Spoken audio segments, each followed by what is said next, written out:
உன்கிட்ட ஒரு சில கேள்விகள் நான் கேட்கவா? என்கிட்ட கேள்வி கேக்குறியா? கேளு நான் டக்கு டக்குன்னு பதில் சொல்றேன். ஒரு ரூம்ல 1000 பொண்ணுங்க இருக்காங்க. அவங்க கூட நானும் இருக்கேன். நீ எந்த பொண்ணை செலக்ட் பண்ணுவ? இது என்ன கேள்வி? 1000 பொண்ணு இருந்தாலும் நான் உன்னதான் செலக்ட் பண்ணுவேன் தெரியுமா? கேள்வி அது இல்லையே. உனக்கு 1000 பொண்ணுங்க இருக்கக்கூடிய ரூம்ல என்ன வேலை? ஐயோ, இவ ஏதோ வில்லங்கம் பண்ணணும்ன்றதுக்காக கேக்குறாளே. அடுத்த கேள்வி. நைட் 12 மணிக்கு உன் ரூமுக்கு ஒரு பொண்ணு வந்து கதவை தட்டுறா. நீ கதவை திறப்பியா மாட்டியா? இதுக்கு பதில சொல்லி அசத்திடுறேன் பாரு. நைட் 12 மணிக்கு எந்த பொண்ணு கதவை தட்டினா நான் கதவை திறப்பேனா? திறக்கவே மாட்டேனே. அந்த கதவை தட்டுற பொண்ணே நான் தான். நீயா 12 மணிக்கு வந்து தட்டுற? கடைசி கேள்வி.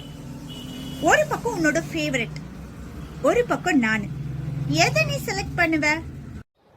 இது என்ன கேள்வி? நான் கண்ணை மூடிட்டு உன்னதான் நான் செலக்ட் பண்ணுவேன்.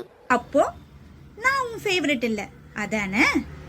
உன்னை போய் நான் லவ் பண்ண பாரு. ச்சே, லவ் பண்றது ஒரு குத்தமா? கேள்வி ஏதோ கேட்க போறியே அப்படின்னு நினைச்சா எந்த கேள்வி கேட்டாலும் எடக்கு முடக்கா அப்படி பதில் சொன்னா நான் என்ன